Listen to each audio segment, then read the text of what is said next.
Hello, everyone, and welcome. My name is Alexi, and I'll be your moderator today. We're really glad to have you with us. If you're responsible for SAP security, SOD, access reviews, or managing access across multiple business applications, you're in exactly the right place. Our goal for the next hour is simple: to give you clear, practical guidance you can take back to your team, things that help reduce manual effort, improve control, and make audits a whole lot easier. All right, just a few quick housekeeping notes. Today's session will run for about 60 minutes. You'll receive the slides and the recording after the webinar, and if questions come up during the presentation, feel free to drop them into the Q&A box below. And before we jump into the content, I'd love to ask for one small favor. It'll only take a few seconds. On the right side of your screen, you'll see a short survey. Your responses help us understand what you're working through today: SOD challenges, manual reviews, cross-application access issues, elevated access, whatever your world looks like. And this really matters because completing the survey helps us tailor the follow-up so it's actually relevant to you, not just a generic recap. So if you haven't filled it out yet, please take a moment to do that now. It truly makes the next steps more valuable. And as you listen today, if you find yourself thinking, yes, this is exactly what slows us down, or we really need a better way to handle this, I encourage you to click the green Book an Intro Call button on the left. Sometimes a short 15-minute conversation gives you more clarity than a long document ever could, and that's where Jordan comes in. She's genuinely one of the warmest, easiest people to talk to, like very supportive, very clear, and incredibly experienced in helping organizations get control of their SOD and access governance challenges. Depending on your region, you may speak with another SDR instead of Jordan, but everyone on our team is trained to help you quickly and thoughtfully. And if you do get Jordan, you're in great hands. I also see a question coming in asking, I clicked the button and it opened your website. Is that correct? Yes, that's exactly how it works. When you click the button, you'll land on our main site first, and then the scheduling widget will load. It usually takes about 10 to 15 seconds, so just give it a moment. Once the widget appears, you'll be able to pick the time that works best for you. And since tomorrow is Friday and calendars tend to fill up, feel free to grab a slot next week if that's easier. And before I hand things over, I want to frame today's topic. Access governance today isn't just about SAP.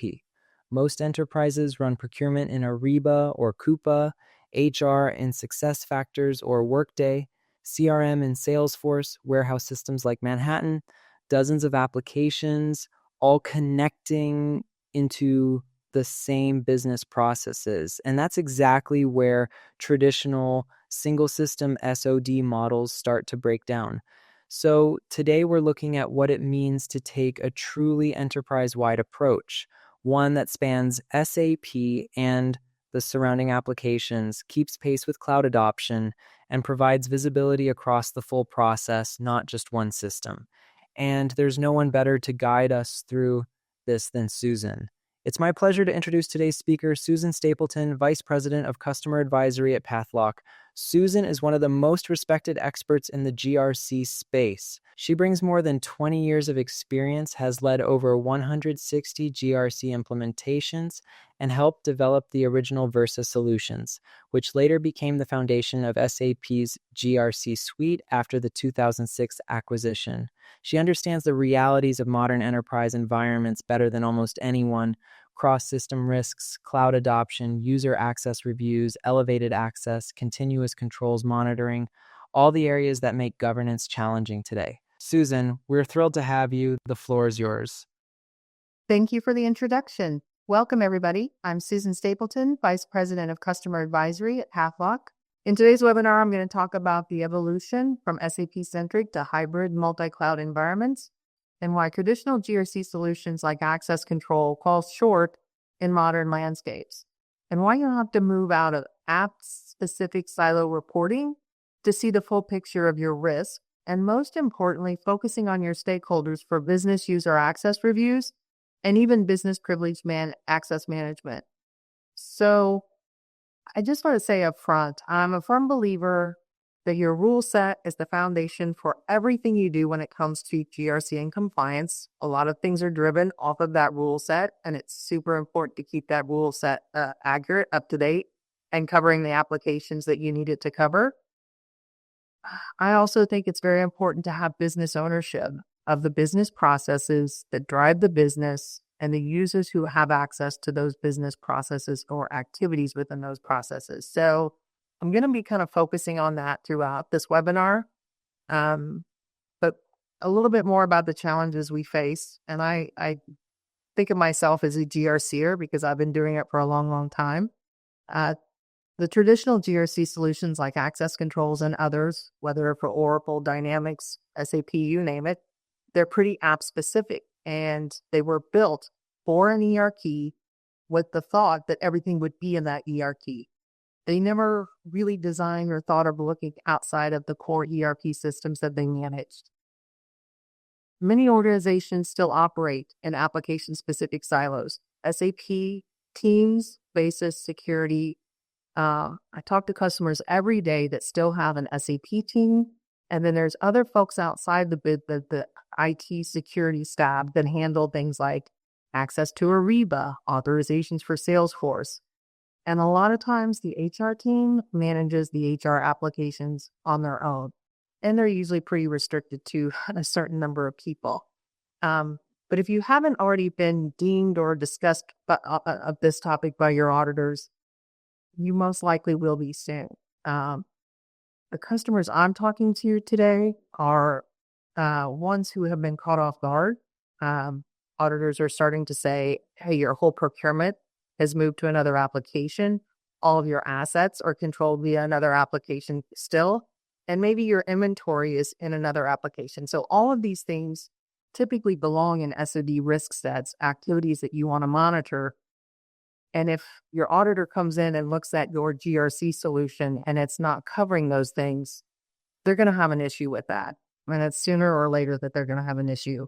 And a lot of times when we're talking to customers today, it's not the GRC team. It's the CIO, the CISO, sometimes even the CFO. Because when the auditors have issues with things like this, it usually goes pretty high up the chain. I've talked about this challenge and I mentioned it already. The business needs to be accountable for what users do in the business applications. They need to own what are the processes, who has access to do those things, what are the segregation of duty risk, what are the controls that are in place. A lot of times that was put on IT and security, but they don't own the business process, and nor should they be the ones to determine what the risks are in the company. I think the way GRC rolled out in the early days, it was easy to put a team together, and it was typically thought of that it was security's responsibility to control all of that.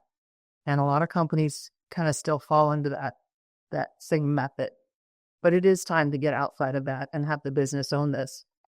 What we've been working hard at Padlock is to have more of a business-facing UI, focus more on information for the business users, make their jobs easier. You need them to do user reviews, look at SOD reports, give them information in standard language that's not objects, fields, values, and so on, but the information that they need. And we've started referring to things like business user reviews, business privileged access management, because you want the business to be able to review those logs, review access requests, review user campaigns, and really make good decisions.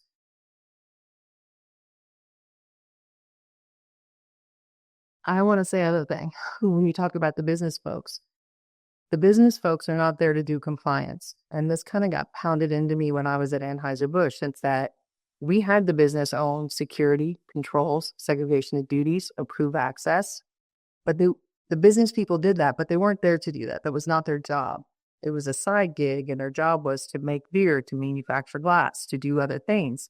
So keep that in mind, that the business people have a lot of jobs to do. They wear a lot of hats. Companies are running extremely lean in these times. And so it's also just doubly more important to make sure that when you get information in front of them, it's concise, it's context, so they can make decisions. So all of those things I think are very important when it comes to bringing your business into the mix. So a little bit about why it matters. Users have to have access to systems, but they really do need to be restricted to their job function. So when there are user access risks, they have to be controlled.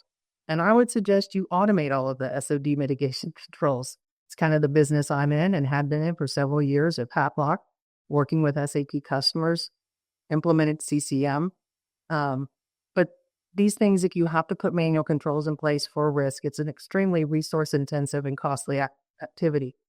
And UARs are costly as well, as is the time and effort required to review and approve things like elevated access logs. All of those things are kind of problematic for customers today, and they're problematic just when you're dealing with SAP ERP. Just think about when you start adding more applications in.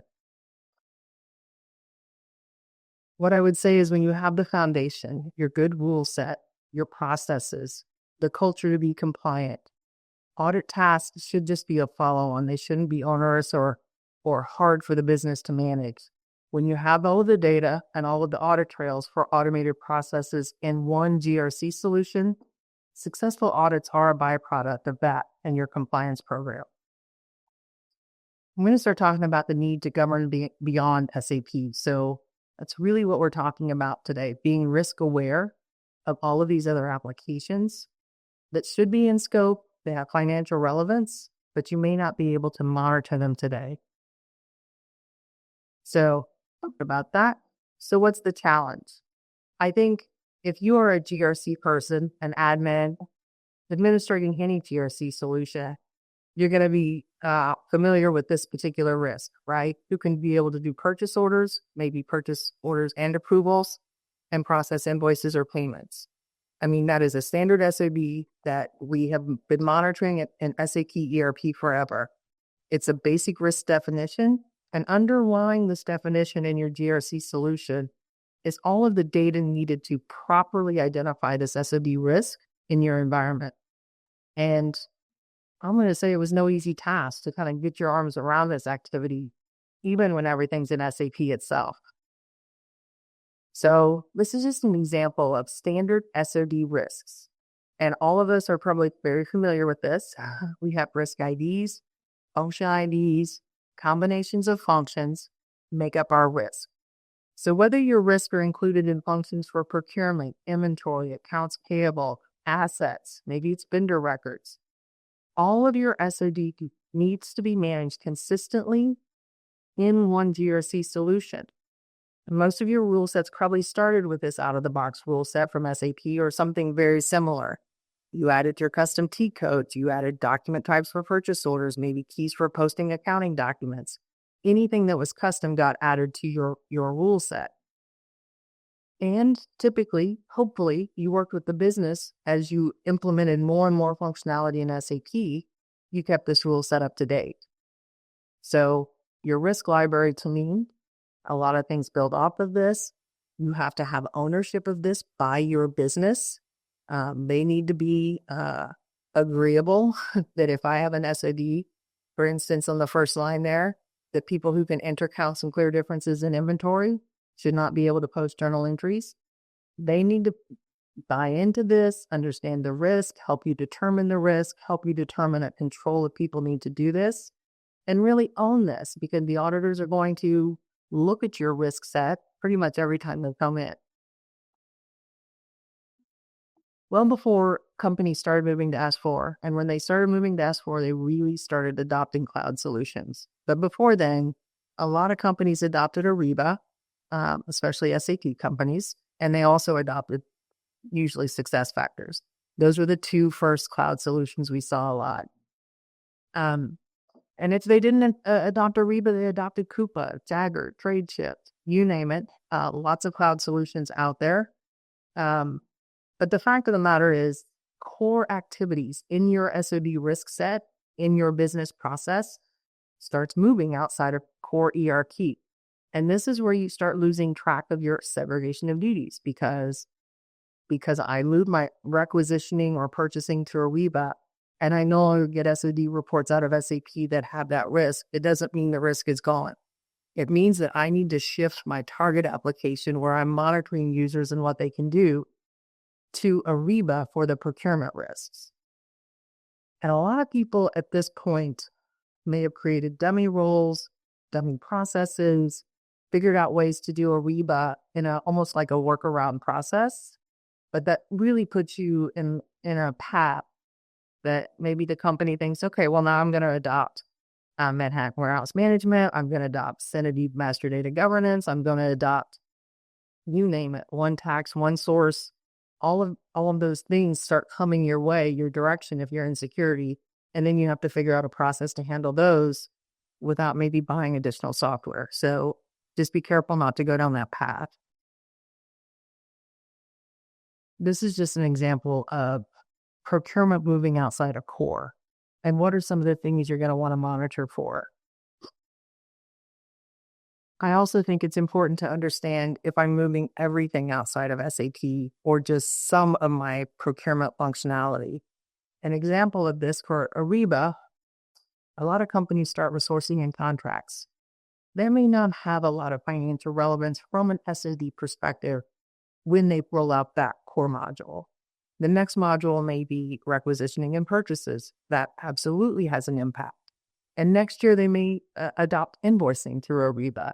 So you have to stay on top of this and have these conversations with your either application owner, process owner, combination of those, and your GRC team, and put a process in place up front as you start adopting these cloud solutions to make sure you had your risk well defined, and even go ahead and define controls as well as if you're going to have those risks. The other thing we've been doing for a long time, because as many of you may know, we've been a partner of SAP, and we augmented the SAP access control functionality, and we still do for many customers. But one of the things we have been helping with is to extend access control to other applications. And the first thing you have to know is what is the user authorization or access authorization concept in those other applications. We think about identity management solutions kind of using coarse-grained or wool-level information from these systems to do SODs, but you really have to go to that fine-grained level to understand how to create a purchase order in Ariba, how to receive goods in the Manhattan Warehouse Management System, how to process pricing or sales order in Salesforce. And so this is one of the things we've been doing for a long time, is normalizing security authorization concepts to make them all apples to apples. So when we do reporting against any of these applications, we are always producing correct reports. You all know if you get a false report, take it to the business or someone else and they question it or start investigating, then they feel like they have to do that all the time. Your SOD reporting is pretty, I want to say, I guess, worthless to me. If I had a report and I can depend on that report and I needed to go dig into things all the time, I would really question if I had the right solution. So we always go to the finest grained authorization concept or lowest level to make sure that we're always getting accurate reports from an SOD perspective. I'm just going to show a couple of screens from Paplock Application Access Governance here. We were an application built for cross-system. That's how we were designed up front. We weren't just one ERP or multiple ERPs. We were built to be able to manage hundreds of applications in one GRC solution. You can help with documenting processes across your applications. You can partner with your internal controls team, but you have to figure out what risks you want. You have to get them defined, loaded into an application in order to start being able to run your reports. In Paplock GRC, our application access governance, you see cross-system risk. This one is released requisitions maintain PO across SAP ERP and SAP Ariba. You also need single system risk. You're going to have single system risk in some of your cloud applications, just like you had single system risk in SAP. And you're going to have handfuls of cross-system risk for each of these best-of-breed cloud solutions. I think it's just super important to bring the business people into your user access management process, have the documentation you require that's relevant to you and your business. We deliver a ton of content like this, but real world examples, best practices, how to put controls in place, being able to kind of tag them as different processes or compliance frameworks. So we provide a lot of information, again, more for the business side of the house so that they can better take ownership of some of these activities. We always have to go, like I said, to the lowest level of, the rule set building. And super important in today's world to have all of your Fiori tiles or Fiori apps listed because those give people access to do these activities as well.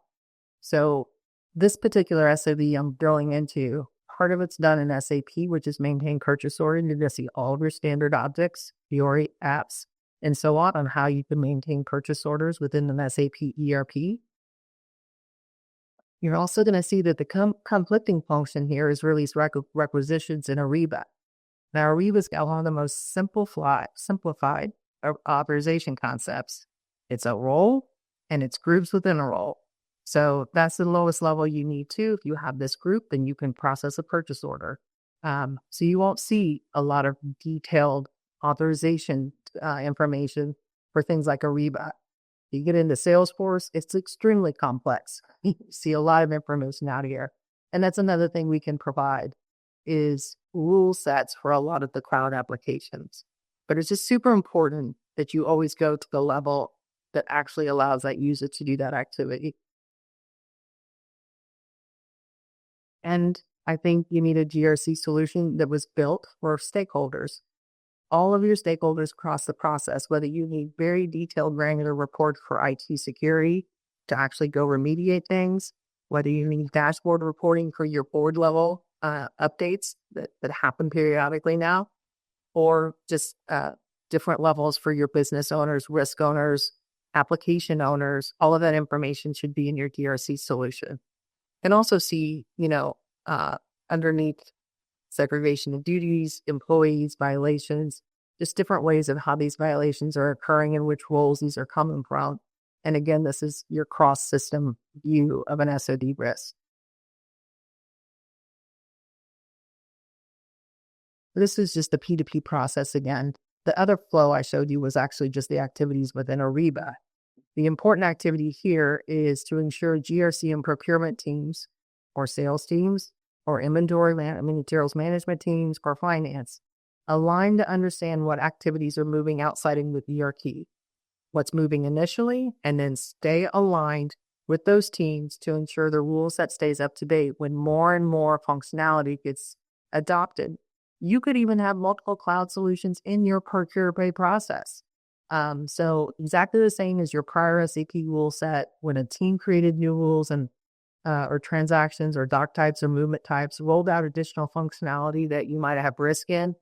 You do the same for these cloud applications. You meet, you figure out what's moved, you look at your rule set, you understand how to map those activities, and you get connected to those applications so that you can run SOD reports in and across those systems, compliantly provision automatically to those systems. Have all of those systems and their users and their role assignments and your user access reviews, which I'm going to talk about next. But really, just things are going to change, and they're going to change fast. And this is just the reality of what we need to focus on and make sure that we have in place is a comprehensive enterprise-wide access rule set. This is kind of going to give you a visual of what I'm talking about. If you look at from a supply chain perspective, maybe here are your first 30 P2P risks that are delivered with SAP Access Control. It's a standard rule set that pretty much everybody that has SAP is familiar with. If you look at these, you'll see that if I just move my purchase order and requisitioning purchasing agreements over to Ariba, what's going to affect almost 20 of these first 30 risks that I'm going to need to make some updates in my rule set.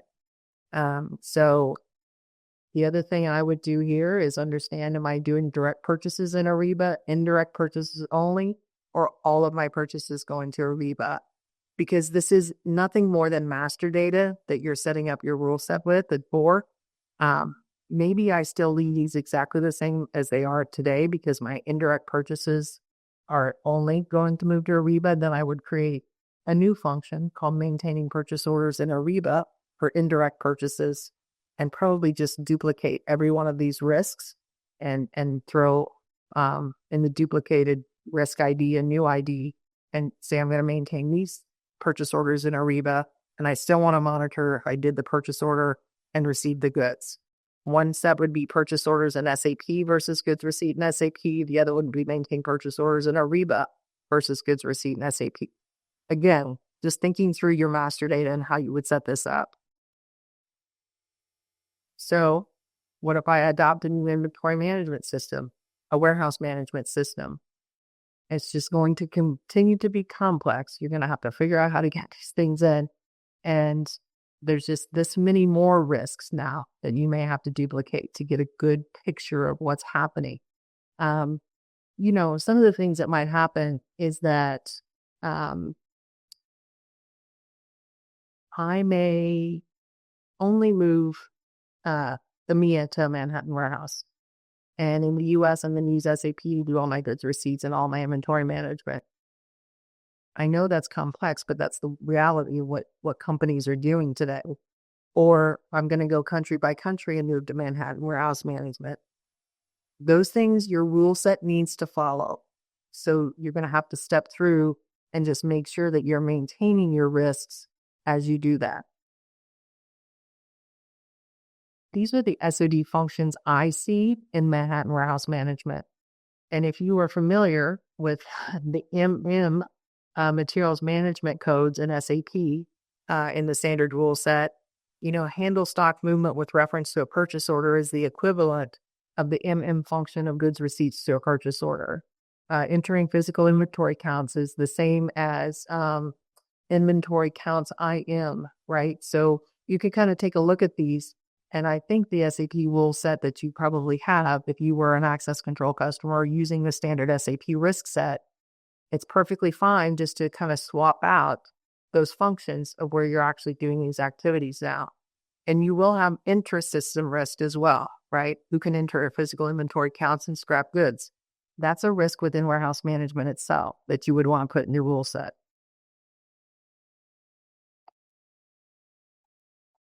One more example. Let's say I adopt or acquire Synity or maybe Informatica. I'm adopting a master data management solution that's being rolled out across the company. Just think about how many more SOD risks that covers. You're starting to get your supply chain almost moved outside of SAP. Your financials still stay in SAP, your invoices, your payments, and so on. But a lot of these other things are going to best-of-breed cloud solutions. And so just think about that. Vendor master, material master, customer master, that affects a tremendous amount of your segregation of duties. You can see how quickly this can kind of, I don't say spit out of control. It's completely controllable.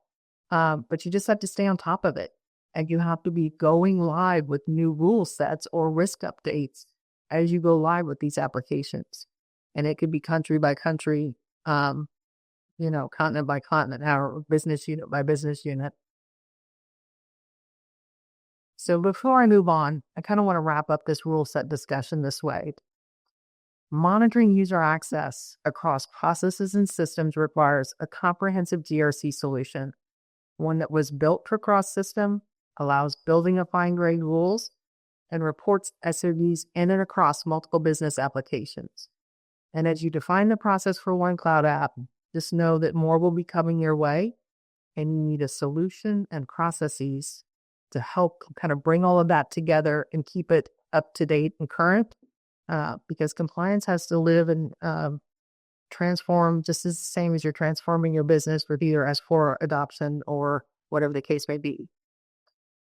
And all of your follow-on activities, building compliant business roles, provisioning compliant access, monitoring or reporting SODs or critical access in your UAR request or your firefight logs, all of that is dependent on your SOD rule set. So it's the most important building block of your GRC program. So the next thing I want to talk about are user access reviews. This is one of those controls that is often seen as a compliance checkbox activity, but it really is a foundational control for both security and governance. The user access review is about answering who has access to what and should they have that access. If you don't have a good transfer and termination policy, access will tend to kind of accumulate over time as people change roles, departments, maybe projects, moving in and off of projects. And many times there's not a process to remove access that's no longer required. UARs are a huge burden for IT, for the business, and many times, like I said, it's a check the box for audit, but it's a tremendous amount of work to not get value. There's this check the box mentality for UARs because they're too difficult. It serves no one. It doesn't serve IT, the business. Auditors are getting pretty savvy too, that really nothing's happening except rubber stamping when it comes to these user access reviews. As I said, they're foundational controls for SOX and financial controlling. Regular access reviews are required to ensure sensitive data is accessible only to authorized individuals. It gives both IT and business owners visibility and clarity into who has access to do what, and it enforces accountability across the business and by the business. User access reviews should be done by risk owners, users managers, maybe location owners, people who know business processes, what people should be doing in those business processes, and what kind of activities they should be doing in their day-to-day business. I mean, it's super important that the business take accountability for what users are doing. And when it comes to user access reviews, it's important to provide the reviewer, whoever that may be, clear, concise, meaningful data, and help them make informed decisions. They check the box, they rubber stamp, because it's too hard to really understand what they're looking at. And I don't blame them, frankly. So what are some of the challenges related to user access reviews? I think, again, if you are siloed, a lot of times people do SAP one way, and it could have been an access control. They'll do Salesforce, SuccessFactors, maybe spreadsheets. Some of the cloud applications have good exports to get the data out, but you still have to go to a third source to understand who's the manager, who's the risk owner, who do I want to do this review. So a good user access review, which is what I'm going to focus on today, it just cannot be done via spreadsheets and multiple different avenues to do it. Whether it's online, you can do user access reviews in some of the identity management solutions. But what I'm going to focus on today really is a user access review being done by a user manager and really making sure that they can see all of the data that user has access to in all of the systems. User access and their access risk, as I said, don't live in one system. They're distributed across an entire application landscape. So should the user access review be covering that entire access landscape. We need to be able to see enterprise-wide visibility and make sure we have control over all of these apps. This means expanding certification programs, access governance to include SAP, non-SAP, maybe even custom applications to have a centralized user access review approach. Establish a single source of truth for your user identities and making sure we get that information, managers and so on, and apply consistent policies and review processes across these critical business apps. The benefits of a unified review are improved audit readiness because fragmented, inconsistent access control processes are replaced with a centralized framework. UAR compliance for these critical apps is going to be demonstrated through detailed logs, audit trails, and it's fairly fast and easy to produce evidence when it's all done via one centralized repository. You can improve efficiency because reviewers no longer have to log into multiple systems, decipher different role names, chase data manually. It's going to save them time, reduce errors, and prevent review fatigue. And one of the things I love about what we do is provide context in the way of peer reviews for single system, cross-system, access history, usage. Usage is something that's huge for SAP reviews. Well, we can provide usage for other applications as well. And all of that gives the reviewer much more information so that they can properly make decisions on the review. I talked about it too, to think about it as a business review, business UAR. And it kind of puts a different spin on it than a typical IT UAR, where you have technical folks looking at this. So think about it from a business aspect of what kind of information would be important to them. To enable reviewers, we present in our solution a clear and intuitive interface. They can evaluate access for each employee, and they can see all of the different types of access they have, the different types of systems. And I said before, this is a user access review. The screens I'm going to show you is where the access review is performed by the user manager. These could be done by app owners. They could be done all kinds of different types of campaigns and reviews. But in this particular case, it's going to be the user manager. The reviewer, you can see Carol has access to PeopleSoft, Oracle. She also has access to SAP and Microsoft Active Directory. So we can see all of the access that she has in this one screen. I can look at information I pulled from the user source. What's her job title? Who's her manager? Where does she sit? What are the types of roles she has? All of that information I can see as well. And this is really a drill down on this one specific role, which was a composite. So I could see the single roles underneath. I can see if any of these transaction codes in the SAP access has been used. I can see if there's critical transactions in the access that she has and what those critical transactions are. And again, I see usage for these things. And then this is where you can get into historical data and peer review. And I want to say too, this is all there in the system. We don't have to go out and do downloads or pull data in specifically for user access reviews. All of this data already resides in Pathlock Cloud. Here I can see users of the same manager that have the same role as Carol. I can see users that have the same job title or position, and which of those users also have this role.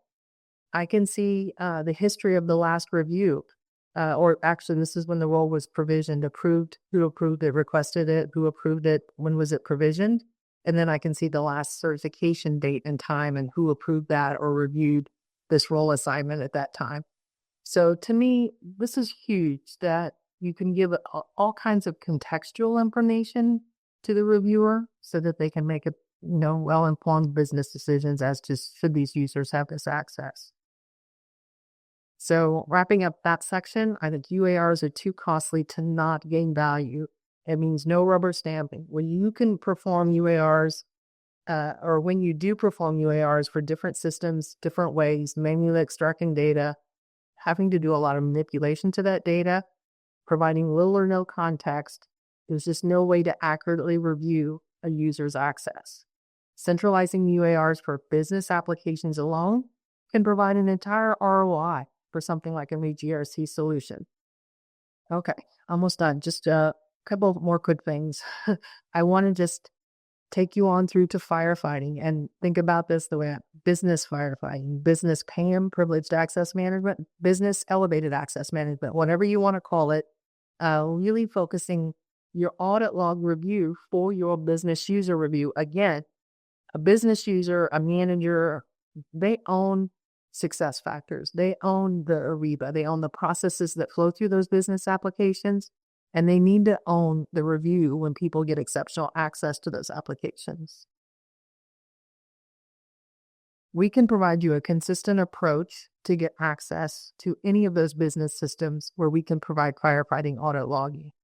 So for Ariba, BTP, SuccessFactors, Workday, one centralized repository, one place to come in and select your request for what system you want to do firefighting in.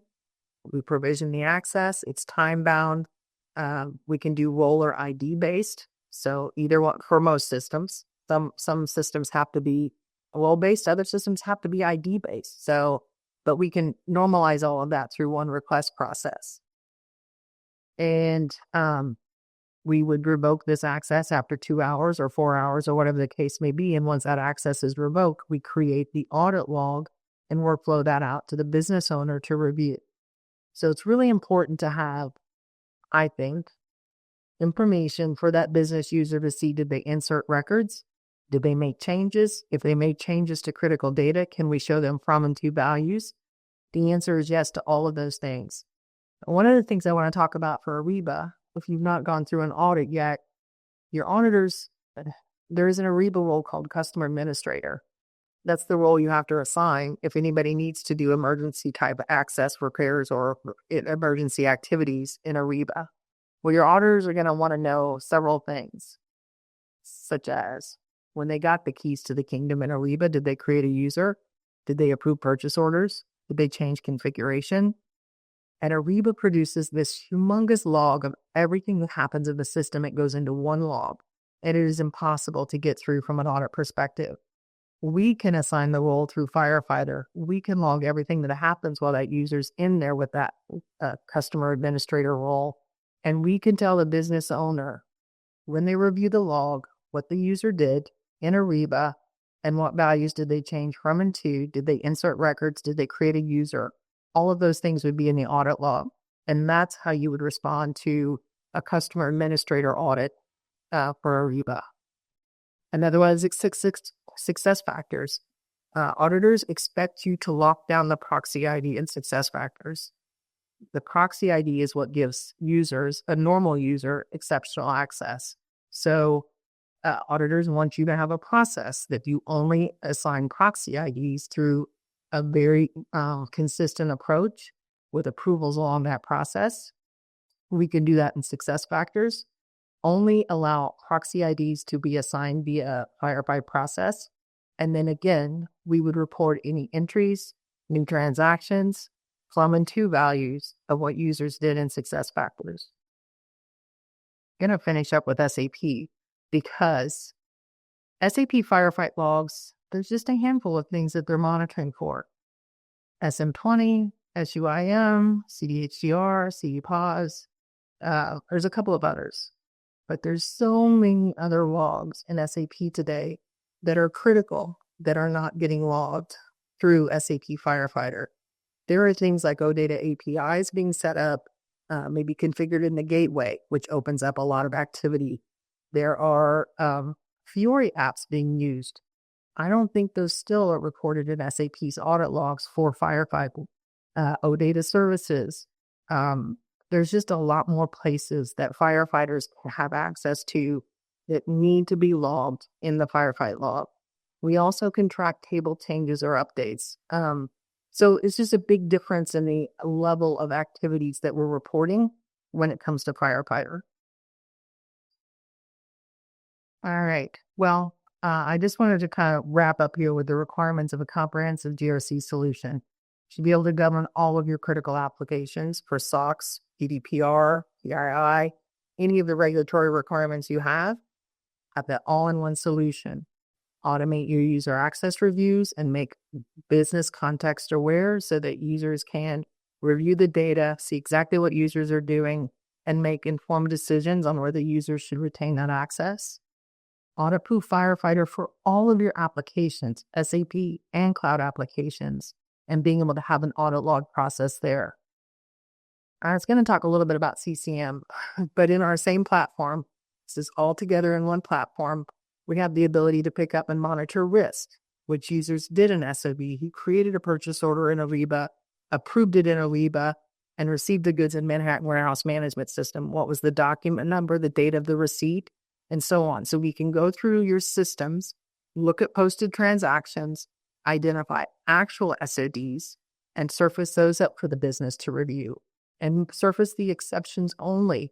We do the heavy lifting. We find the actual risky things that happen, and we can push those out to be reviewed. That same CCM solution does ITGCs for these applications, SAP and non-SAP, business process controls. So just to kind of give you an idea, we have a very comprehensive GRC platform from application governance to CCM, and we have a lot of cyber activities or solutions as well. All right, so just a quick wrap up here. We have connectors. We have a team. We are investing heavily in this space. We're innovating in this space. You have a team that's doing nothing but building and mapping integrations to business applications. And it's a very big team. We also have a team that's focused on content. Content is king. I always used to say that. We still say that. Being able to have CCMs ready to go, being able to have SOD rule sets. We deliver things like workflows, standard workflows that get you up and running very quickly. So when I say we're focused on developing and delivering content, that's a heavy area of focus for us that we don't see other vendors doing. So anyway, I just want to say this is our focus. GRC is what we do. It's really all we do. We provide a centralized portal for compliant provisioning across applications, which is huge. Unified user access reviews, all of the follow-ups automated, whether it's removing access or closing tickets, things like that. We have very strong audit and reporting capabilities that support both the business and audit and other stakeholders. Removes a lot of the audit evidence complexities. It's all right here. We can also enforce effectiveness, control effectiveness with the automation of the key activities in the compliance tabs. When you automate these activities, remove manual error,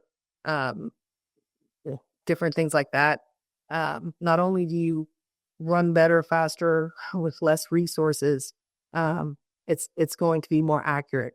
And there's going to be audit trails that you can provide to your auditors. So I just want to say, whether you're just getting started, you don't have any GRC solution or programs in place, or you're looking to take your existing enterprise access governance to the next level, we can provide solutions to help meet you where you are and fill any gaps or challenges that you're trying to alleviate. Let us know, and we're happy to help with any of those things. Thank you so much, Susan. I'm going to jump in here. We're unfortunately out of time. And a big thank you to all of you for joining us today. We really appreciate you spending the hour with us. We covered quite a bit, and to keep things on schedule, we won't be doing a live Q&A. But please don't worry. Your questions absolutely matter. If you dropped something into the Q&A box, or if a question came to mind while Susan was presenting, we'll follow up with you directly after the webinar. Depending on your region, you may hear from one of our representatives, and some of you may end up speaking with Jordan. She's warm, thoughtful, super easy to talk to, and genuinely fantastic at helping teams work through access governance challenges. If you'd like to keep the conversation going or dive a little deeper into your own situation, the green book and intro call button on the left is still open. And just one quick heads up, when you click the button, the page may take about 10 to 15 seconds to load the scheduling widget. Totally normal, just give it a moment and then you'll see the available time slots. Thanks again for being with us today. We look forward to talking with you soon. Bye, everybody.